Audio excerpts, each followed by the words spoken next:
A Bíblia é o livro mais vendido do mundo, mas será que é bem interpretado? Será que é bem entendido? Quantos e quantos textos são interpretados de maneiras diferentes pelas pessoas? Pois é esse o assunto que o Dr. Mauro Braga traz para o nosso estudo de hoje. Um rapaz entrou numa igreja, estava sentado lá, fazendo a sua oração, sem se aperceber que entrou uma pessoa, sentou-se um pouco mais à frente dele. Enquanto ele orava, ele ouvia a pessoa dizer assim: "Ei, vem aqui." Ele abriu os olhos, viu que alguém se dirigia a ele, olhou para trás, viu que era com ele mesmo, mas não deu muita importância, fechou os olhos e continuou orando. Mas a pessoa insistia: "Ei, chega aqui." E aquilo começou a incomodá-lo e começou a distraí-lo, até que um momento ele abriu os olhos e a pessoa estava dizendo para ele: "Chega aqui um pouco, vem ver a rosa." Quando ele olhou para frente, ele viu que lá na frente da igreja havia um vaso com uma bonita rosa. E ele disse assim para a pessoa: "Não, tudo bem, eu já estou vendo." Ele disse: "Não, mas vem ver aqui. Vem ver aqui do meu lado." Aquela insistência estava incomodando. Ele disse: "Não, eu estou vendo daqui, estou à vontade." "Vem aqui, rapaz, senta aqui do meu lado, vem ver a rosa daqui." E o homem insistia tanto que ele se levantou, foi, assentou-se ao lado daquele homem e ele dizia: "Olha a rosa." E quando ele olhou, ele notou uma coisa diferente. Havia uma luz que entrava pela fresta da janela e a rosa retransmitia um raio assim bonito, como se fosse um arco-íris. Uma visão muito bonita de cores. Ele ficou admirado com aquela imagem, nunca tinha visto uma rosa refletir um arco-íris tão bonito. E ele ficou parado ali pensando e ele entendeu uma lição que serve para nós também. Às vezes nós, da nossa posição, da nossa ótica, do nosso ponto de vista, de acordo com a doutrina que nós acreditamos, com aquilo que nós fomos acostumados desde a infância, através dos nossos pais, às vezes da nossa posição, nós temos um ponto de vista e enxergamos as coisas de uma maneira. Quando nós saímos da nossa posição, do nosso comodismo, e nos deslocamos para enxergar as coisas do ponto do outro, ou no caso aqui, do ponto de vista da palavra de Deus, as coisas mudam de cor. E a proposta nesse estudo é que você possa deixar o seu lugar e possa enxergar as coisas do ponto de vista de Deus. E certamente este assunto poderá mudar na sua visão a partir deste estudo. Eu quero convidar a todos para abrirem suas Bíblias no Evangelho de Lucas, no capítulo 23, e vamos examinar nesse estudo alguns versos que podem causar alguma interpretação equivocada. Lucas capítulo 23. Vamos ler aqui, Lucas capítulo 23, vamos ler o verso 43, que às vezes suscita um pouco de dúvida em algumas pessoas, mas não há razão para isso. Lucas 23, 43, Jesus respondeu o seguinte, respondeu-lhe Jesus: "Em verdade te digo, hoje estarás comigo no paraíso." Foi isso que Jesus disse ao ladrão que estava ao lado dele. Muitas pessoas interpretam este verso dizendo que naquele mesmo dia Jesus prometeu que o ladrão estaria com ele no paraíso, naquele mesmo dia, no céu. E daí surgem doutrinas, que quando a pessoa morre, se ela foi boa, ela vai imediatamente para o céu. No mesmo momento. Existe uma doutrina. Nós vamos mostrar hoje, primeiro, que não foi isso que Jesus disse. E que essa doutrina não é verdadeira. Vamos mostrar pela palavra de Deus. Veja, primeiro é importante saber o seguinte: este texto foi escrito em grego. Foi escrito em grego. Segundo estudiosos, até por volta do século VIII, não havia pontuação na língua grega. Até o século VIII não havia pontuação no grego. Olha o tamanho do problema. Porque o verso, do jeito que foi escrito por Jesus, vou trazer esse quadro para cá. O verso, do jeito que foi escrito por Jesus, do jeito que foi dito, do jeito que foi escrito na Bíblia, ele não tem vírgula. Te digo, hoje estarás comigo no paraíso. Não tem vírgula.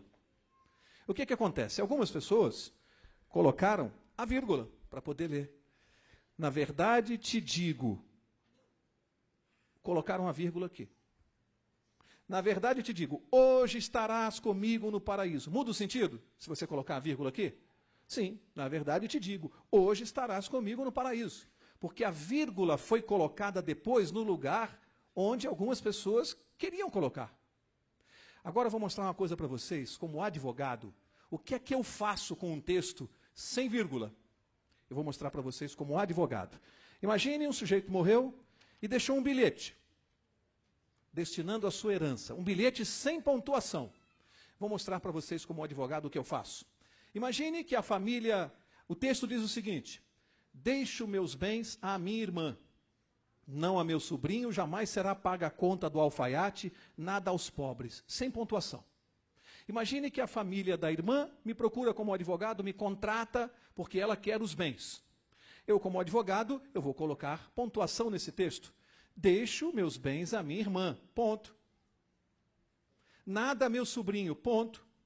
Jamais será paga a conta do alfaiate, ponto. Nada aos pobres, ponto. Para quem ficou ou para quem ficaram os bens? Para a irmã. Do jeito que eu pontuei, os bens são da irmã. Mas imagine que uma semana depois, imagine que eu fosse um advogado não um bom profissional e sem princípios. Imagine que na semana seguinte, o sobrinho vem e me contrata como advogado dele. Mas o texto agora está pontuado assim. Eu, como advogado, vou colocar a pontuação no texto. Então eu digo, peraí, a pontuação é a seguinte: deixo meus bens à minha irmã? Interrogação. Não. A meu sobrinho. Jamais será paga a conta do alfaiate e nada aos pobres. A quem pertencem os bens agora? Ao sobrinho. Mas, uma semana depois, o alfaiate me procura. Diz: Mauro, você é um bom advogado. Gostei do que você fez. Eu quero te contratar para você me defender nessa questão aqui. E o texto está desse jeito, Mauro. Eu digo, eu vou resolver o seu problema. Então eu digo assim, peraí, a pontuação correta é: deixo meus bens à minha irmã? Não. A meu sobrinho? Jamais. Será paga a conta do alfaiate e nada aos pobres. Para quem ficaram os bens? Para o alfaiate. Mas a história não terminou. Aí os pobres me procuram. Mauro, gostei da sua maneira de trabalhar. Eu quero que você me defenda nessa situação. Eu digo, pois não, então vamos cuidar aqui. O problema é de pontuação. As pessoas não estão lendo direito o texto. O problema é de pontuação. Deixo meus bens à minha irmã? Não. A meu sobrinho? Jamais. Será paga a conta do alfaiate? Nada. Aos pobres. Percebem o que se faz com um texto sem pontuação? Foi exatamente o que fizeram com a palavra de Deus. Se você colocar a pontuação onde você quiser, você faz o que você quiser com o texto. Agora vamos ver qual é a interpretação correta. Qual é a pontuação correta desse texto? Não de acordo com o que eu penso. Vamos ver de acordo com a palavra de Deus, se Jesus poderia ter prometido ao ladrão que naquele mesmo dia estaria no céu com ele. Vamos ver se é possível isso. Eu não disse aqui que a interpretação tem que se harmonizar com os outros versos? Vamos ver qual é a interpretação que se harmoniza. Vai lá, João capítulo 20. João 20. Vamos ver qual é a interpretação que se harmoniza. João 20. Lembrando que neste episódio Jesus havia ressuscitado no domingo. Isso aqui está acontecendo domingo de manhã. Jesus morreu na sexta, permaneceu no sepulcro no sábado, guardando o mandamento. E no domingo ele ressuscitou e acontece isso aqui. Verso 16. Disse-lhe Jesus, Maria. Ela voltando-se, disse em hebraico, Rabone, que quer dizer mestre? Disse-lhe Jesus. Olha o que ele disse. Vejam, prestem bem atenção o que ele disse domingo de manhã, após ressuscitar. Ele disse, não me detenhas, pois ainda não voltei ao Pai. Não me detenhas, eu ainda não estive com o Pai no céu. Isso era domingo de manhã, e Jesus ainda não tinha estado com o Pai no céu. Como ele poderia, na sexta-feira, ter estado no céu com o ladrão? Se nem ele foi ao céu na sexta-feira, ele ainda não tinha nem estado com o Pai ainda. Como ele poderia ter prometido isto? Quer ver mais uma prova que não é possível? Você está em João 20, veja João 19. João capítulo 19. Olha o verso 31. João 19, 31 diz assim, como era o dia da preparação? Qual é o dia da preparação? Sexta-feira. Os judeus, para que os corpos não ficassem na cruz durante o sábado, porque esse sábado era um grande dia, rogaram Pilatos que se lhes quebrassem as pernas e fossem tirados. Foram os soldados e quebraram as pernas do primeiro e do outro, que com ele fora crucificado. Mas chegando-se a Jesus e vendo-o já morto, não lhe quebraram as pernas. É preciso compreender esse costume aqui. A morte de cruz era algo tão terrível, era uma tortura tão insana, que muitos homens fortes não morriam no mesmo dia, nem no dia seguinte, e há casos de pessoas que conseguiram sobreviver 3, 4, 5 dias na cruz, morreram após quase uma semana. Imaginem a tortura, pendurado numa cruz, durante o dia, o calor infernal do deserto. À noite, aquele frio gelado e aquela pessoa agonizando ali por dias. Que morte terrível. Em função disso, havia um costume. Como ia começar o sábado, os soldados foram pedir, olha, os ladrões estão aí vivos, vamos quebrar as pernas deles para que eles possam morrer mais rápido, que vai começar o sábado. Diz a Bíblia que os soldados foram até lá, quebraram as pernas dos 2 ladrões e ia começar o sábado. Estava começando o sábado. Mas quando foram fazer a mesma coisa com Jesus, o que disse a Bíblia? Não quebraram por quê? Ele já estava morto. Se não quebraram as pernas de Jesus porque ele já estava morto, mas quebraram as dos ladrões, é porque eles estavam vivos. Portanto, se o ladrão estava vivo na sexta-feira, ele não morreu na sexta e, portanto, não podia estar no mesmo dia com Jesus no céu. Percebem? Não dá. O resto dos versos apontam que a interpretação correta é que Jesus disse: em verdade te digo hoje, vírgula, estarás comigo no paraíso. Te digo hoje, te digo agora, te digo neste momento, que você estará comigo no paraíso. Tanto que o verbo estar está no futuro. O verbo estar está no futuro. Estarás. Esta é a pontuação correta, porque ela se harmoniza com os outros versos. Não há complexidade nenhuma aqui, não há razão para se dar essa interpretação. Algumas doutrinas dão essa interpretação porque eles querem justificar a maneira que eles querem ver a palavra de Deus. Querem justificar a sua própria doutrina de que alguém, quando morre, vai direto para o céu. Então distorcem o verso bíblico para poder se adaptar a outros interesses. Quero mostrar uma outra coisa a vocês também. Ok, também não era possível que o ladrão estivesse no céu no mesmo dia com Jesus por um outro motivo muito forte, além destes já citados. Há outra razão para que ele não pudesse estar lá, e tem a ver com a justiça de Deus. Qual é o momento da revelação da justiça de Deus? Para que aquele ladrão estivesse no céu com Jesus, no mesmo dia, havia necessidade que ele já houvesse sido julgado e já houvesse recebido a sua sentença, o seu prêmio, e já tivesse direito a desfrutar do seu prêmio naquele dia. Para isso nós precisamos consultar a Bíblia. Quando é que Deus revela a sua justiça? Para ver se é possível que fosse no mesmo dia. Vamos ver quando é que ele revela. Atos, capítulo 17. Vamos ver qual é o momento de revelação da justiça de Deus. Atos 17, eu vou ler o verso 31. E diz assim: pois determinou um dia em que, com justiça, há de julgar o mundo por meio do homem que destinou. Deus determinou um dia em que ele vai fazer justiça. Um dia. Segundo a Bíblia, nós já sabemos que não é agora. Eu vou mostrar, esse dia não é agora, em que Deus vai fazer justiça. Ele determinou um dia em que ele vai julgar o mundo. Portanto, nenhum de nós, neste momento, pode dizer que já recebeu o julgamento de Deus e já tem o seu destino definido. Não, isso não é verdade. Deus determinou um dia em que ele vai fazer isto. Isso mostra algumas coisas importantes para nós. Quando se diz, por exemplo, que alguma pessoa pode morrer e voltar numa outra suposta vida para pagar alguma coisa que teria feito aqui, e depois morre de novo e volta numa outra suposta vida, num outro corpo, numa outra pessoa, para pagar de novo, isso pressupõe um julgamento. Pressupõe que a pessoa morreu, foi condenada e viria ela mesma aqui pagar. Isso destrói todo o evangelho. Primeiro que a Bíblia não fala de uma outra segunda vida, e a Bíblia diz que quem paga é Jesus. não é a própria pessoa. Destrói todo o evangelho, essa doutrina. Mas Deus reservou um dia para fazer o juízo. Agora eu quero mostrar qual é o dia da revelação da justiça de Deus para os justos.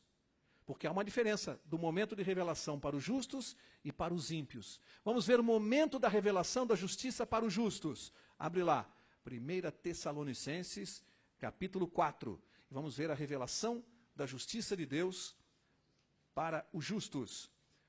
1 Tessalonicenses 4, vou ler o verso 16. E diz assim: pois o mesmo Senhor descerá do céu com grande brado, à voz do arcanjo, ao som da trombeta de Deus, e os que morreram em Cristo ressurgirão primeiro. Verso 17. Depois nós, os que ficarmos vivos, seremos arrebatados juntamente com eles nas nuvens, para o encontro do Senhor nos ares, e assim estaremos para sempre com o Senhor. Qual é o momento da revelação da justiça de Deus para os justos? Qual é o momento? Qual é o momento, gente? Na volta de Jesus. Os justos terão o seu prêmio na volta de Jesus. É quando eles terão revelado a justiça de Deus para eles. Este é o mesmo momento para os ímpios? É o mesmo momento? A Bíblia diz que não. Abre lá, Apocalipse capítulo 20. A justiça de Deus se revela para os ímpios em outro momento. Apocalipse capítulo 20. Eu vou ler aqui o verso 7. Apocalipse 20, verso 7. Diz assim: quando se completarem os 1000 anos, Satanás será solto da sua prisão. Agora leia o verso 9 comigo. Subiram sobre a largura da terra e cercaram o arraial dos santos e a cidade querida. Desceu fogo do céu e os consumiu. Quando é que a justiça de Deus é revelada aos ímpios? Quando? No final do milênio. É um momento diferente. Para os justos, na volta de Jesus. Para os ímpios, no final do milênio. O que isso tem a ver? Agora isso afeta uma outra doutrina. Não só a questão de ir ao céu no mesmo dia é afetada por isto aqui. Não é possível que eu vá ao céu no mesmo dia. Porque Deus reservou um dia para fazer justiça e isso só vai acontecer na volta de Jesus. Não pode acontecer hoje. Não poderia acontecer com o ladrão na cruz naquele dia.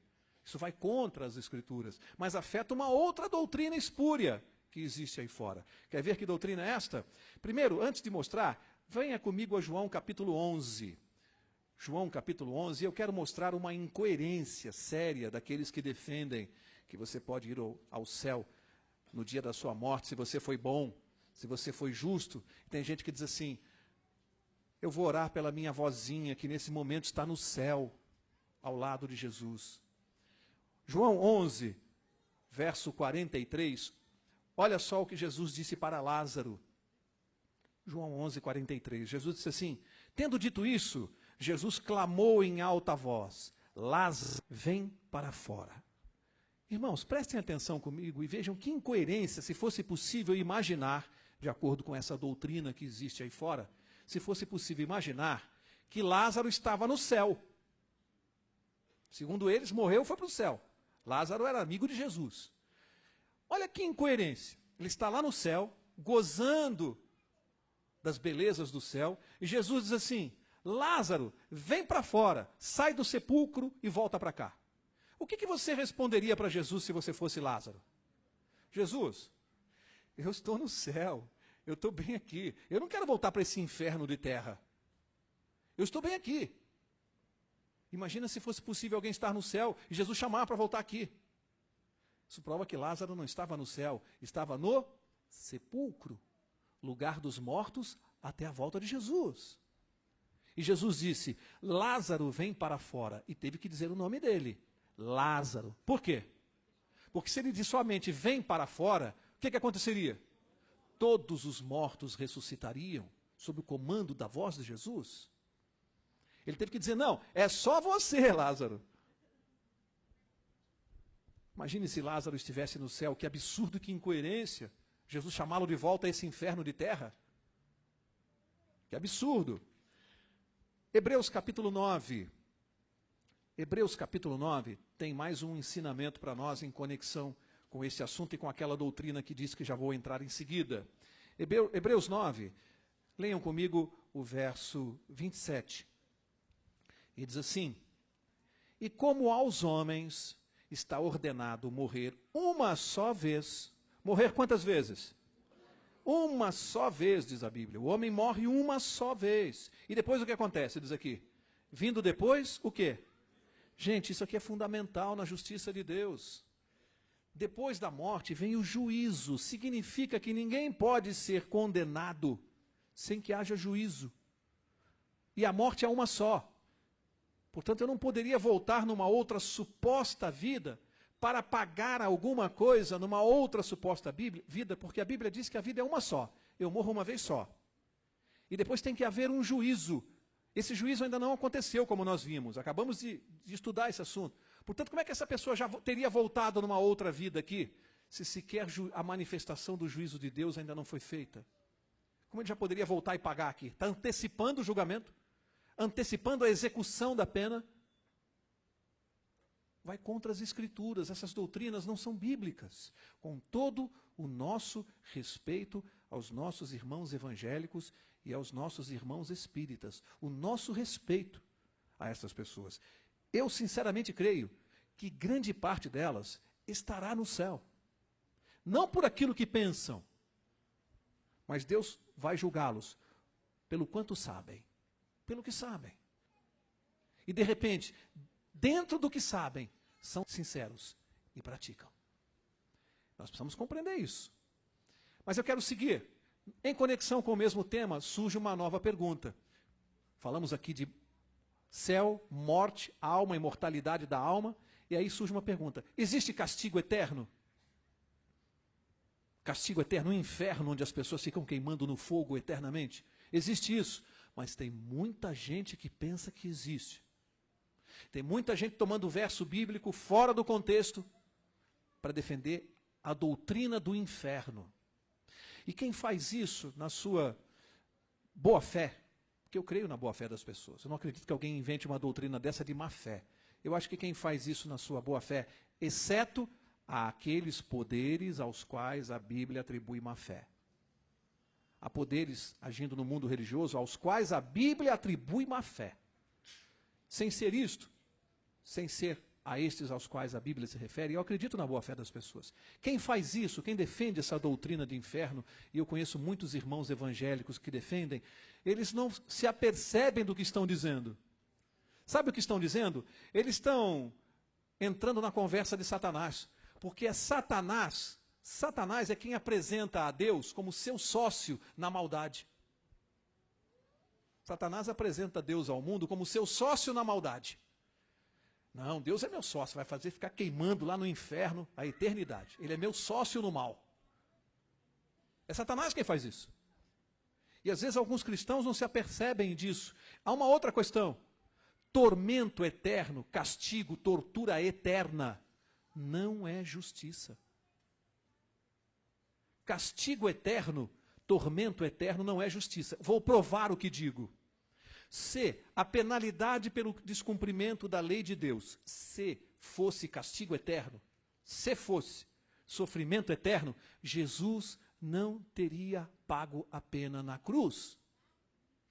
Porque Jesus pagou a nossa pena na cruz, e a pena que ele pagou foi a morte, não foi sofrimento eterno. Jesus pagou a pena de morte na cruz. Ele não pagou o sofrimento eterno. Se o castigo de Deus para os ímpios fosse ou for sofrimento eterno, Jesus não pagou. Percebem? Portanto, sofrimento eterno não é justiça. Além do que, não combina com o seu e com o meu Deus. Não combina com o nosso Deus. Esse não é o nosso Deus. Ele diz que destruirá o pecado.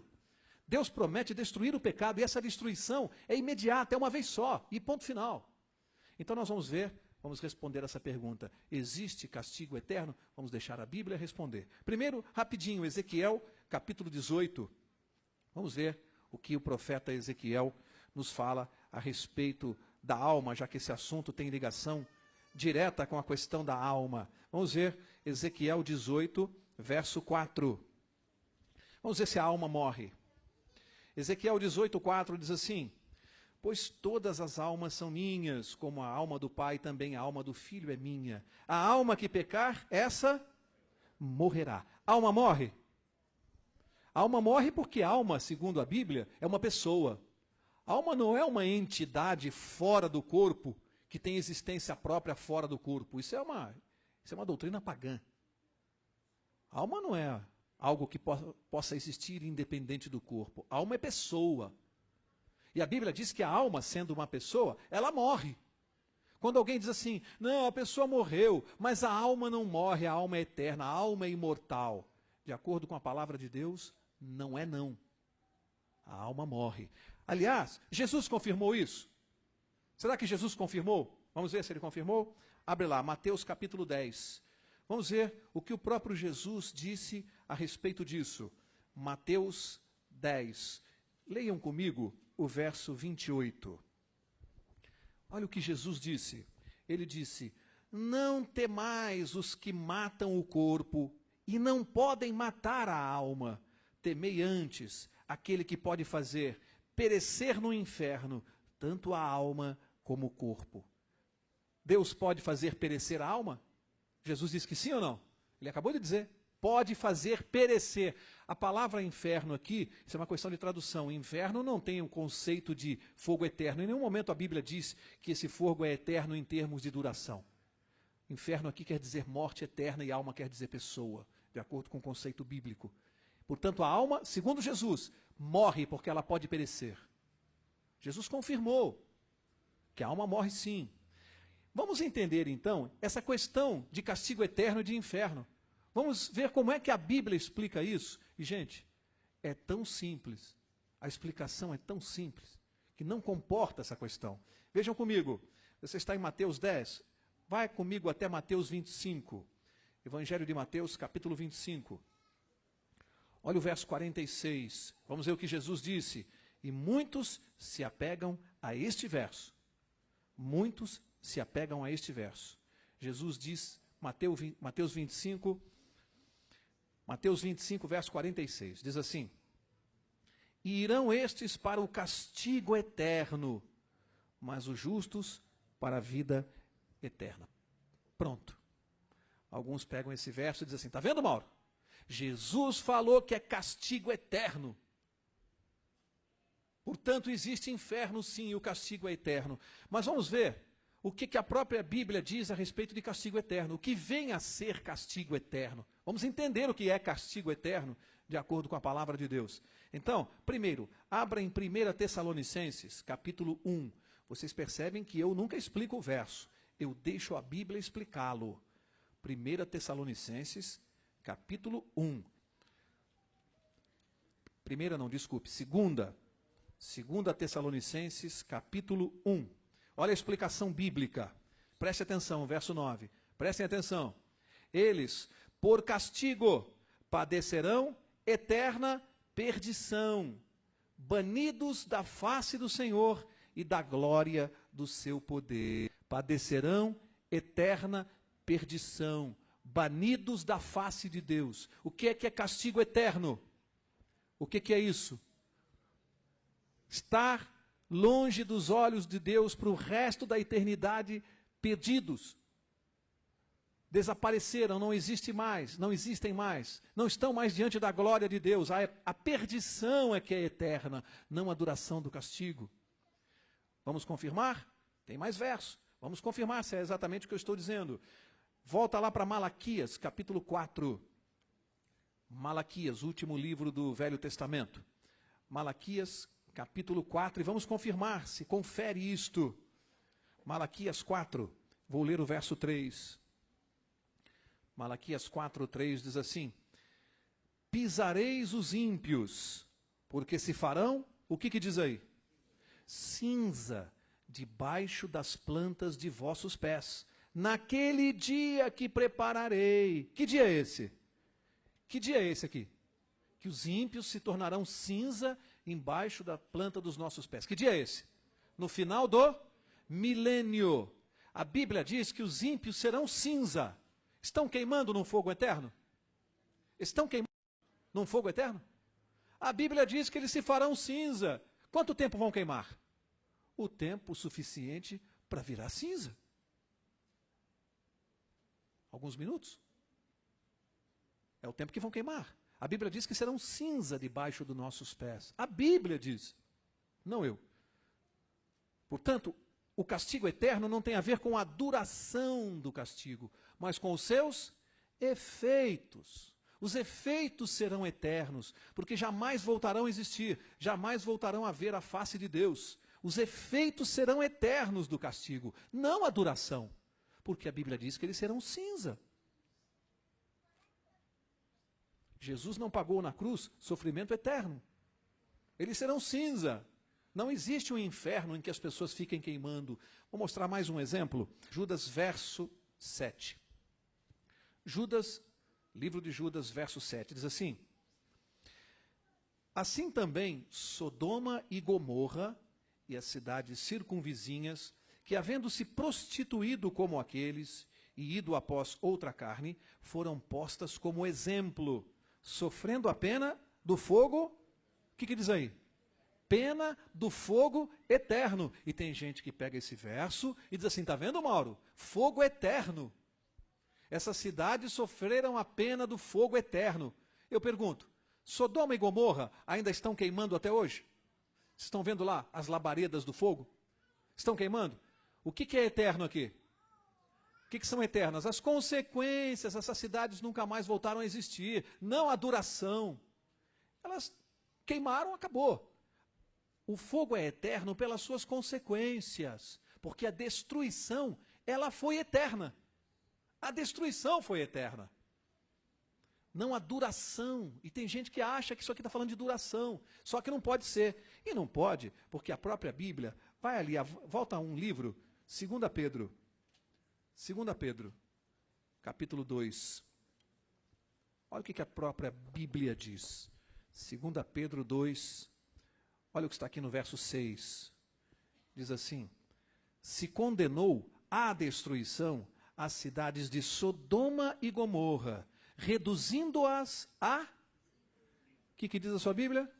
Essas cidades foram reduzidas a cinza. O fogo é eterno? Qual é o sentido? Efeito, destruição, não duração. Portanto, doutrina de um inferno, ela não é bíblica. Um inferno em que as pessoas vão ficar queimando o resto da vida. Não tem base bíblica esta doutrina. E vou mostrar, para encerrar, o último verso em que algumas pessoas às vezes também se confundem. Apocalipse, capítulo 20. Vamos ler e vamos encerrar este estudo com este verso. Apocalipse, capítulo 20, verso 10. E diz assim: e o diabo que os enganava foi lançado no lago de fogo e enxofre, onde estão a besta e o falso profeta. De dia e de noite serão atormentados para todo o sempre. Mesmo problema, a pessoa pega esse verso aqui. Está vendo aí, Mauro? As pessoas serão atormentadas para todo o sempre. É fácil, a explicação está no verso anterior, no verso 9. Olha só, verso 9. Subiram sobre a largura da terra e cercaram o arraial dos santos e a cidade querida. Mas desceu o fogo do céu e os... O que diz aí? Consumiu, acabou. Desceu o fogo e consumiu. Acabou, não vai ficar ninguém queimando. Ninguém vai ficar queimando. Percebe? A Bíblia sempre está se referindo às consequências. Serão atormentados para sempre. Os efeitos serão eternos. Banidos da face de Deus para sempre. Não é a duração. Não está falando da duração. Está falando dos efeitos. Um homem muito rico. Isso aqui é uma parábola apenas, hein, gente? Não estou ensinando doutrina aqui. Isso é uma historinha para nós tirarmos uma aplicação espiritual. Uma mera parábola. Um homem muito rico morreu e supostamente estava lá no céu. Supostamente. Uma parábola. Tem que insistir, né? Só uma historinha. E ao chegar ao céu foi recebido pelo anjo e o anjo foi passear com ele pelas alamedas, mostrar o céu para ele e de repente ele parou diante de uma casa linda, uma mansão E ele achou muito bonito e falou assim, quem mora aí? E o anjo disse assim, aqui é o Antônio, lembra daquele seu motorista? Me lembro, o seu Antônio, ele mora aqui. Puxa vida, o Antônio mora nessa casa. Que coisa impressionante, hein? Aí continuou passeando com o anjo, parou diante de uma outra casa muito bonita, e ele perguntou ao anjo, e quem mora nessa casa linda? A Rosalina, sua cozinheira, o senhor se lembra? A Rosalina, minha cozinheira, mora numa mansão dessa. Falou, nossa, as casas que vocês têm aqui no céu. Aí ele pensou, não disse para o anjo, mas só pensou, né?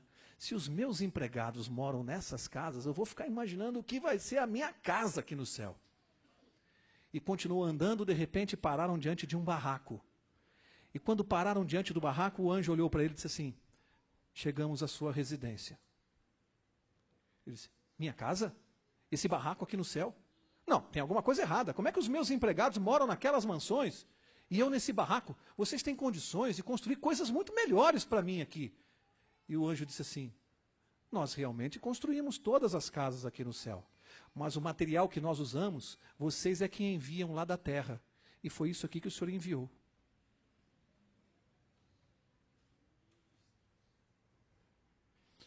Já que nós falamos aqui de céu, de inferno, estudamos os conceitos, não é muito mais importante eu me preocupar em estar lá, no dia que Deus reservou, no dia que Ele marcou para isso, mas não é importante que eu esteja lá, do que ficar discutindo doutrina.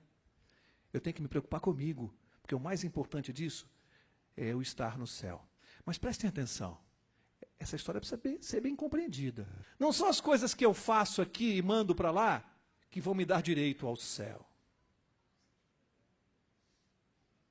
Primeiro eu preciso crer naquele que fez o céu.